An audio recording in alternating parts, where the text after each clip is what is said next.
ओम श्री वेद पुरुषाय नमः। नमस्कार। क्लास नंबर 523 श्रीमद् भगवद गीता जी शंकराचार्य जी के भाष्य के अनुसार आरंभ किया जाता है। ओम श्री सीता रामचंद्राभ्याम नमः। नमो गुरुभ्यः। ओम अथ काल देवता श्री विक्रमी संवत् 2082 ज्येष्ठ शुक्ल पक्षः द्वादशी रविवारः स्वाति नक्षत्रम् उत्तरायणं ग्रीष्म ऋतुः। ओम तत्सत् श्री शंकराचार्याय गुरवे नमः। सर्वकर्माणि मनसा सन्न्यस्यास्ते सुखं वशी नवद्वारे पुरे देहि नैव कुर्वन्न कारयन्। अध्याय नंबर 5 और श्लोक नंबर 13। पुस्तक है Gita Press Gorakhpur, book number 10, Shankaracharya ji के भाष्य वाली भगवद गीता जी। भगवान हमें यहाँ पर कर्म योग और कर्म संन्यास, इन दोनों जो साधन हैं मोक्ष के, उनके बीच में अविरोध समझा रहे हैं कि कैसे कर्म योगी ही कर्म सन्यासी है। ठीक है, तो इसलिए इन दोनों में कोई विरोध नहीं है। तो उसको बताने के लिए उन्होंने अब बता रहे हैं कि कर्म सन्यासी कैसे, वो किस प्रकार उनका विचार होता है, वो कैसे हैं। तो उन्होंने कहा सर्व कर्माणि सन्न्यस्य, जो उनके वैदिक कर्म हैं उनका वो त्याग कर देते हैं। कर्मयोगी अपने वैदिक कर्मों का अनुष्ठान करते हैं और उनके फल का त्याग कर देते हैं। फल का त्याग कैसे कर देते हैं, हमने ये देखा कि वो किसी भी प्रकार से उनके अंदर कोई भी कामना ही नहीं रह जाती, ना कांक्षते ना द्वेष्टि। कोई कामना क्यों नहीं रह जाती? क्योंकि वो एक जादू को देख लेते हैं।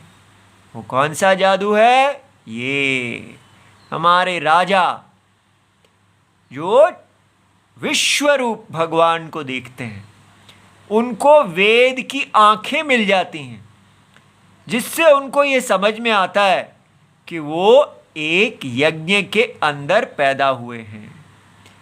जन्म से ही वो कोई, जिसको बोलते हैं छुट्टा सांड, अर्थात घर से निकाले हुए सांड की तरह नहीं है कि वो जहाँ चाहे चले जाए।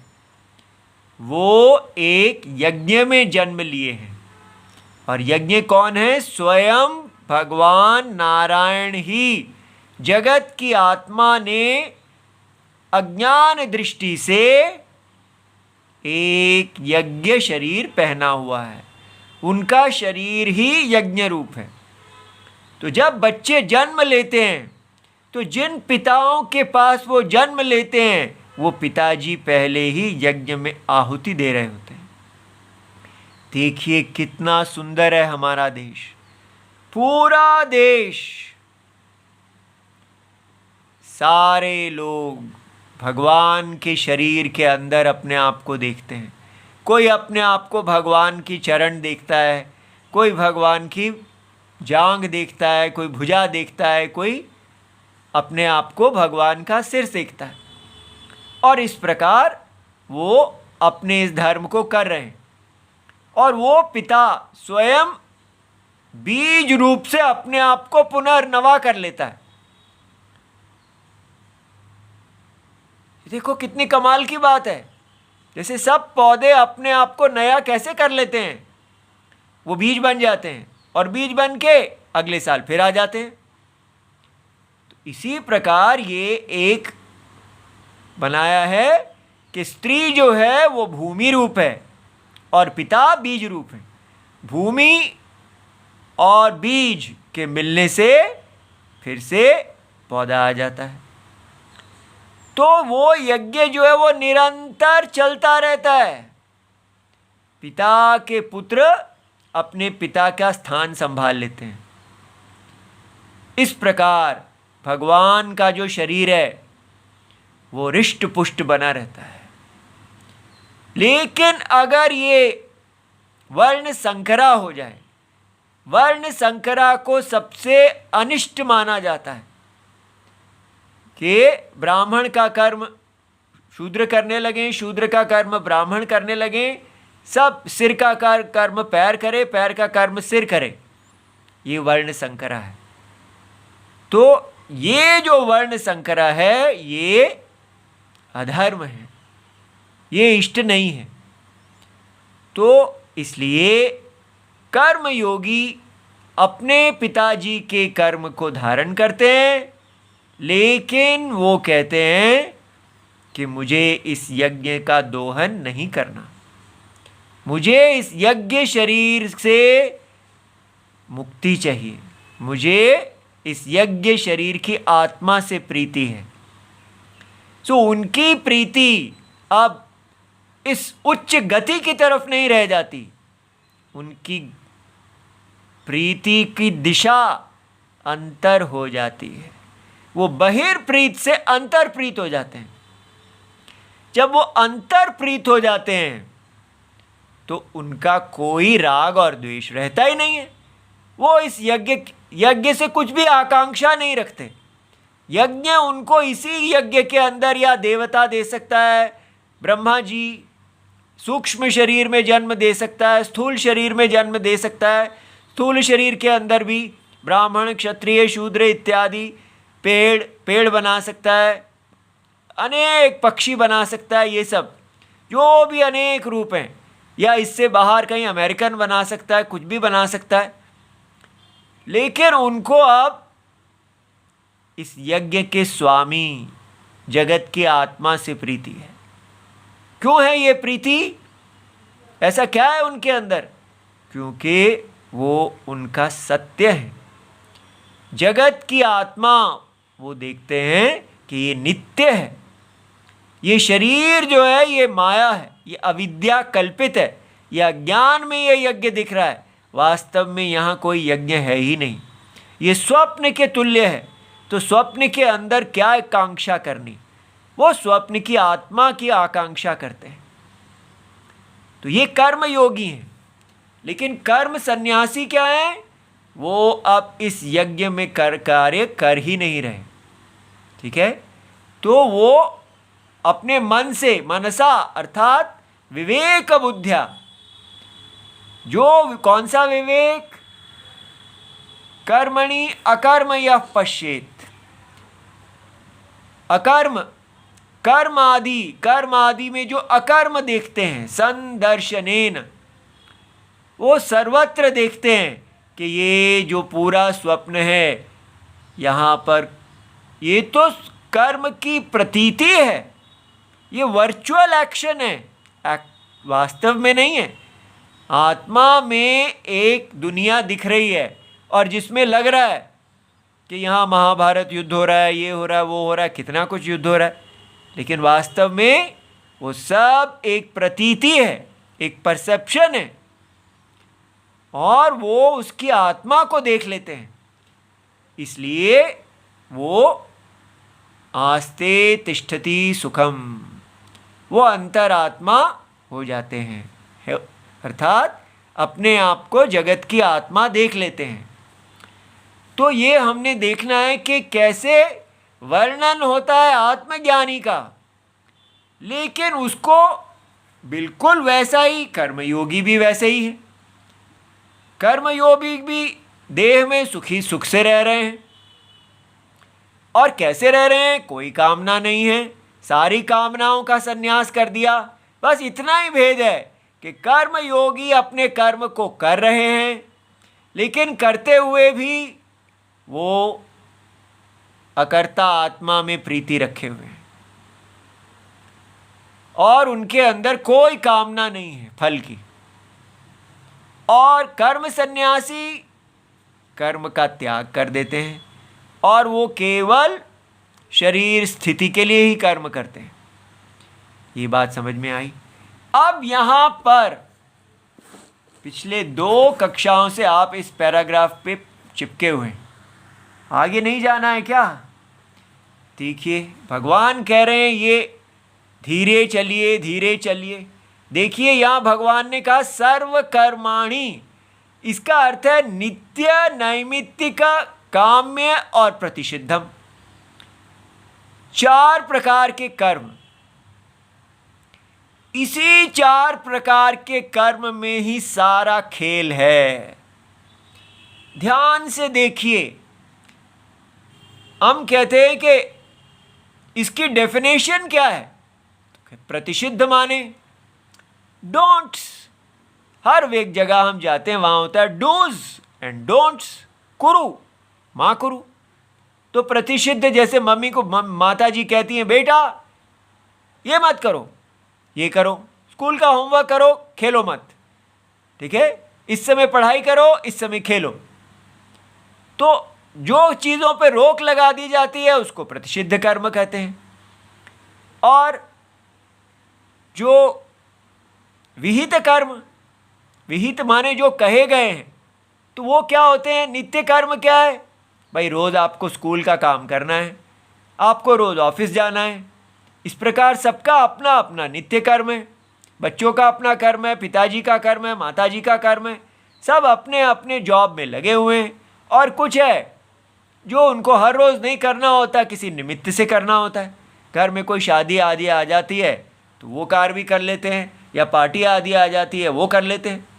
तो हम, और काम में कर्म क्या है? इच्छा है। आज हमारी इच्छा है हम कश्मीर घूमने जाएंगे, तो चलो साल में एक बार वो इच्छा कर लेते हैं। रोज़ तो नहीं जाते हैं, रोज़ तो अपनी नित्य कर्म करते हैं, साल में एक बार कश्मीर घूमने जाते हैं। और प्रतिषिद्ध कर्म क्या है कि आपको उतना खर्चा करना है जितना आप कर सको, उससे ज़्यादा नहीं करना। तो ये सारी डेफिनेशन सेकुलर, इसके अंदर कहीं शास्त्र आया ही नहीं। ये डेफिनेशन, ये परिभाषा शास्त्रीय थी। भगवान ने इसको वेद शास्त्र, धर्म शास्त्र के आधार पर कहा है कि ये है नित्य, नैमित्तिक, काम्य और प्रतिषिद्ध, जो वेद ने बताए हैं, जिनको धर्मशास्त्रों में बताया गया है। जैसे अगर हम कहें कि हिंसा ब्राह्मण के लिए प्रतिषिद्ध है, किंतु क्षत्रिय के लिए धर्म है,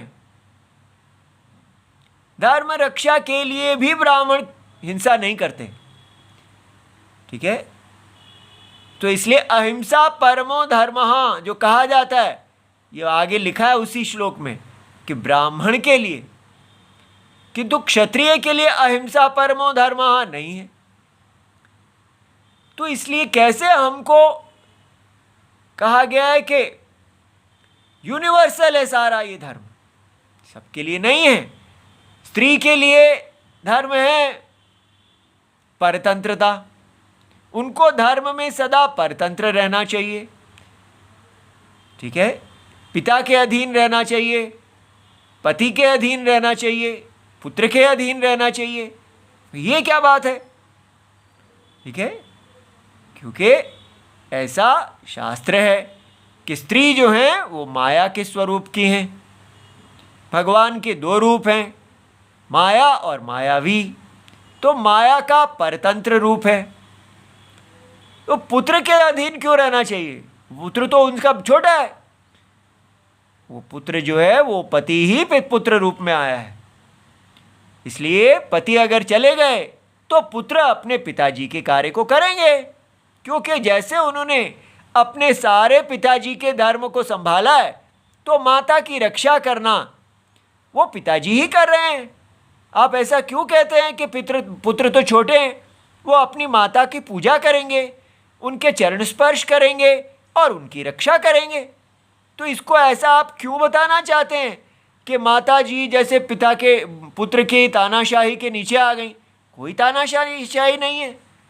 तो इस प्रकार हमारे सारे शास्त्रीय धर्म को बताया जा रहा है कि वो अन्याय है, मानवता के ऊपर अन्याय है। जो पिता का धर्म पुत्र ने धारण करना था उसको बताया जा रहा है, वो तो बिल्कुल उसको क्या बोलते हैं कि जातिवाद है। और जिसकी स्तुति होती थी कि ये हमारी गुरु शिष्य परंपरा है, पिताजी गुरु पुत्र शिष्य, और वो अपने पिता के धर्म को धारण करते हैं, उसको कह दिया जातिवाद। इस प्रकार क्या हुआ कि हमारा ये सारा धर्म, शास्त्रीय धर्म नष्ट हो गया है। आप ये देखिए, कहा जा रहा है कि ये जो ब्राह्मण आदि धर्म है, ये इसका आधार पिता का धर्म नहीं है। देखिए, अगर हम ये देखते हैं स्वधर्म, स्वधर्म का विरोध है स्वकाम से। काम हमें एक दिशा में ले जाता है और धर्म एक दिशा में ले जाता है। तो कहा गया है कि स्वधर्म के अंदर जितना आपका काम स्वधर्म के अंदर है, उस पे आपका अधिकार है। अर्थात स्वधर्म करते करते जितना काम आपका पूरा हो गया, उसको आप प्रसाद मानिए। किंतु जिस काम को पूरा करने के लिए आपको स्वधर्म की मर्यादा के बाहर जाना पड़ा, तो आप उसको मत कीजिए। ठीक है? इसलिए काम आप कभी भी ना पूरा कीजिए, आप सदा स्वधर्म पालन कीजिए। स्वधर्म करते करते आपको जो रति मिल जाए उसमें संतोष कीजिए। इसलिए भगवान कहते हैं धर्म अविरुद्ध कामो अस्मि, मैं काम हूं जो धर्म के अविरुद्ध है। अब ये क्वेश्चन आ रहा है कि फिर स्वधर्म क्या है? अगर स्वधर्म है ब्राह्मण क्षत्रिय वैश्य शूद्र आदि, तो वो किसके आधार पे होना चाहिए? तो शास्त्र में कहा है कि वो माया के जो सत्व रजस तमस गुण होते हैं, इन गुणों से जन्मांतर कृत संस्कार, जो पूर्व जन्म में आपने कर्म किए हैं, उसके संस्कारों से आप सत्व रजस तमस के अलग कॉम्बिनेशन से ब्राह्मण क्षत्रिय वैश्य शूद्र बनते हैं। अब फिर यहां पर एक अटकल लगा दी गई है कि पिताजी अगर ब्राह्मण हैं तो पुत्र ब्राह्मण नहीं होगा। उसको देखना होगा कि वो उसके गुण क्या हैं।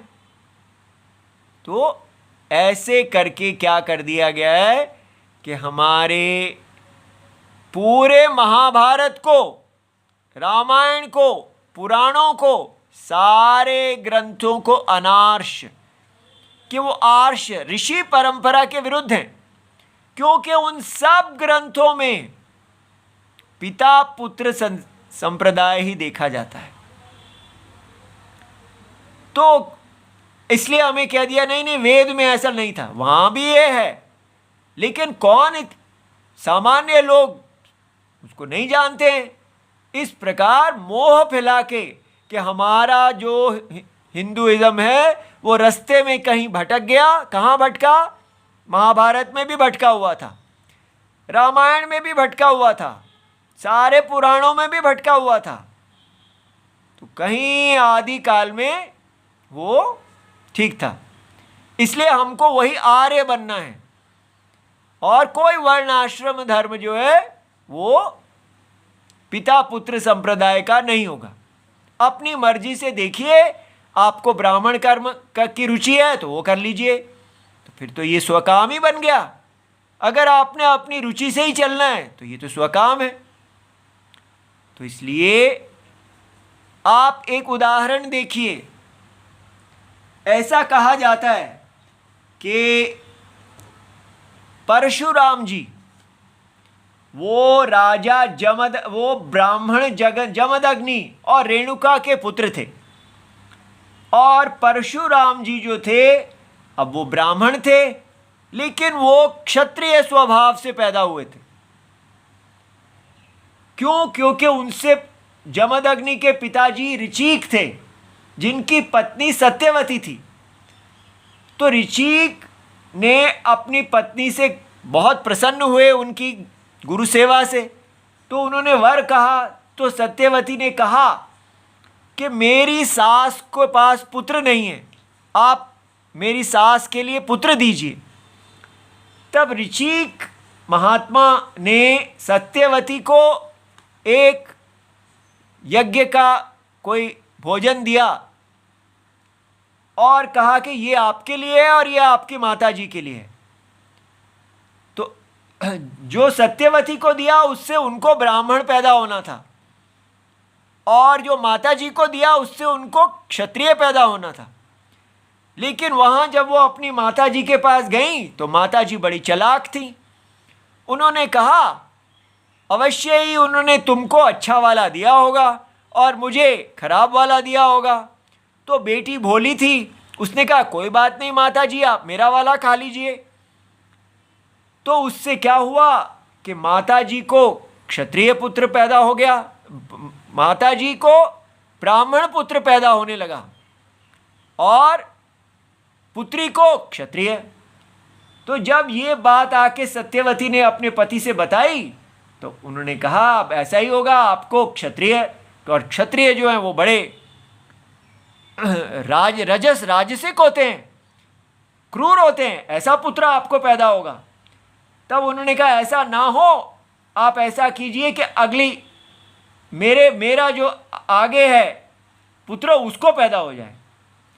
तो इसलिए ऋचिक और सत्यवती से जमदग्नि का जन्म हुआ। जमदग्नि बहुत श्रेष्ठ ब्राह्मण थे, लेकिन जमदग्नि से परशुराम का जन्म हुआ, और परशुराम जी क्षत्रिय स्वभाव के थे, लेकिन उनको क्षत्रिय नहीं कहा गया, वो ब्राह्मण थे जिनका स्वभाव क्षत्रिय था।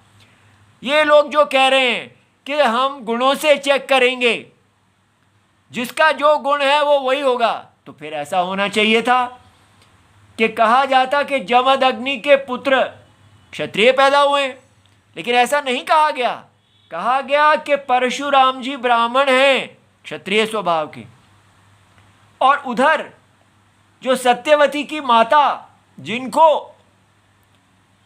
अब क्षत्रिय के घर में ब्राह्मण का जन्म होना था, तो वहां पर विश्वामित्र जी पैदा हुए, कुशिक, कौशिक। तो और वो धीरे धीरे ब्राह्मणत्व को प्राप्त हुए।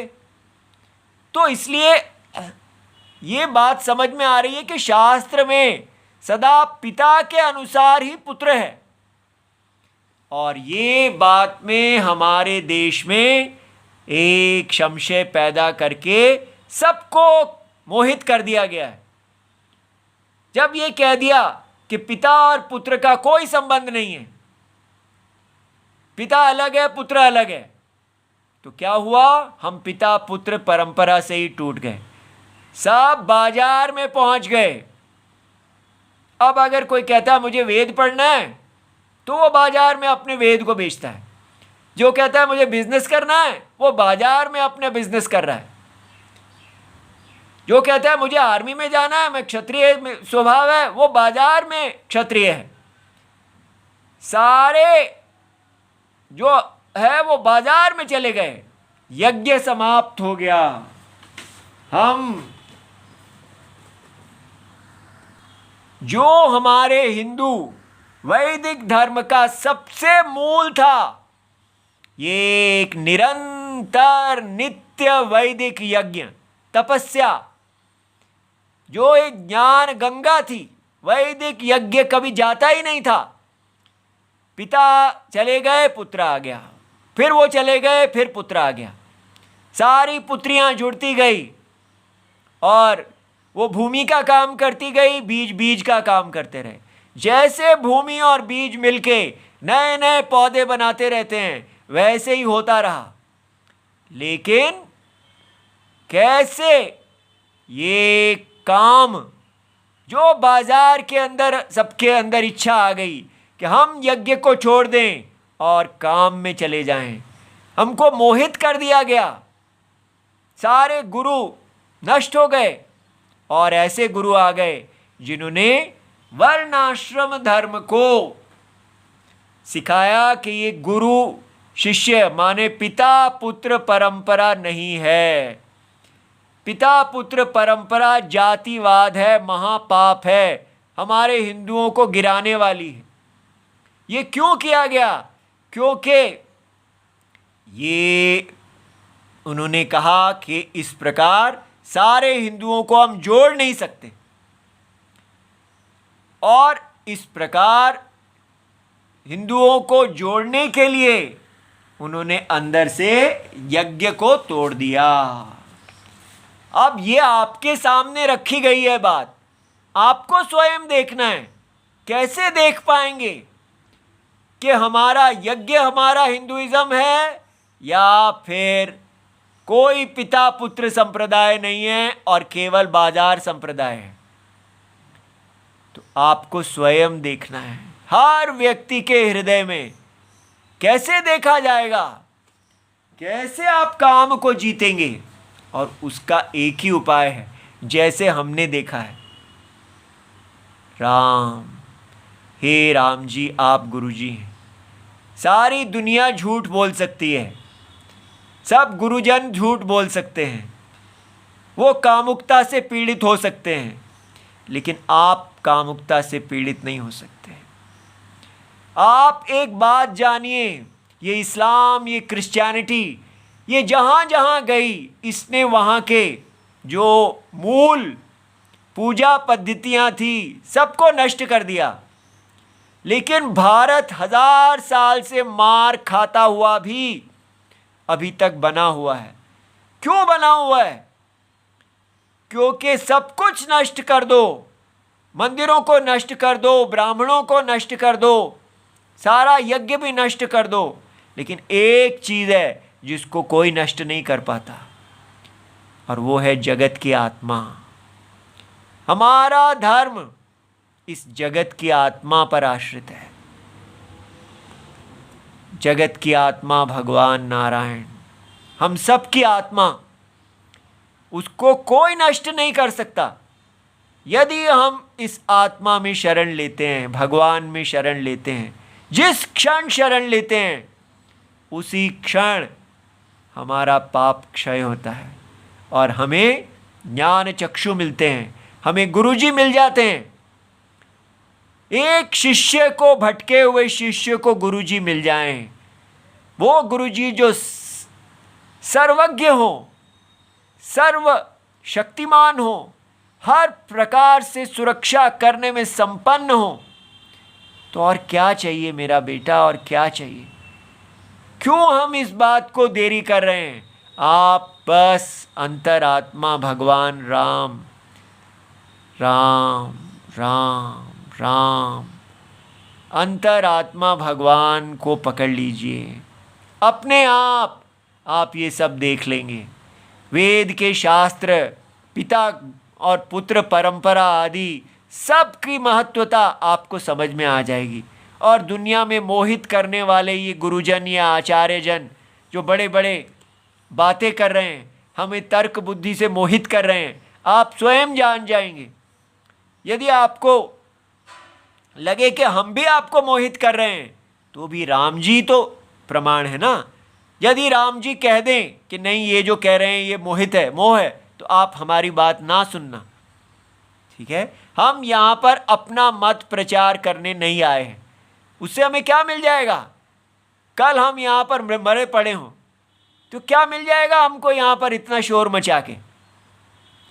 इसलिए यहाँ पर केवल एक ही सत्य है, अंतरात्मा, भगवान की चाकरी, भगवान नारायण से प्रेम। इसलिए ये जो इस्लाम और क्रिश्चियनिटी में जो भगवान अल्लाह और गॉड का प्रेम बताया जाता है, उसको और इसको मिलाना नहीं, वो तो काल्पनिक है। अंतरात्मा अनुभव में है। आप सदा अपने अनुभव में देखते हैं कि जगत की आत्मा गुरुजी हैं। हमारे गायत्री मंत्र हमको बता रहे हैं कि आपको शास्त्रीय कर्म, तो फिर ये वेद बनाए ही क्यों? सीधा ही कहते कि अंतरात्मा ही बता देगी। अंतरात्मा आपको शुद्ध करती है जब आप शरण लेते हैं, और अंतरात्मा नहीं अगर वेद बना दिए तो इसमें क्या दोष है? क्यों आप कहते हैं नहीं बाह्य कोई बुक नहीं होनी चाहिए, अंदर से ही मुझे भगवान डायरेक्टली बताएं? ये डायरेक्टली तो बता रहे हैं, सब कुछ उन्हीं के अंदर तो है, अंतर और बाहर सब आत्मा ही तो है। या जो बाहर बना हुआ है वो भगवान नहीं है। इसलिए बाहर वेद शास्त्र ये सब नारायण के ही रूप हैं। इसमें से ही हमने देखना है कि राम कौन है और रावण कौन है।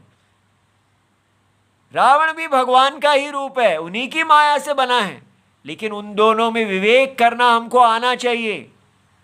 इसलिए कोई जल्दी मत कीजिए, आगे मत भागिए, और राम राम राम अंतरात्मा में निर्मल हो जाइए। और निर्मल दृष्टि से जहाँ से हमारी लिंक टूटा है, भगवान के साथ संपर्क टूटा है, जहाँ से हमारा यज्ञ छूटा है, वहाँ से पुनर्पकड़ लीजिए। ठीक है। ओम नमो भगवते वासुदेवाय। प्रणाम।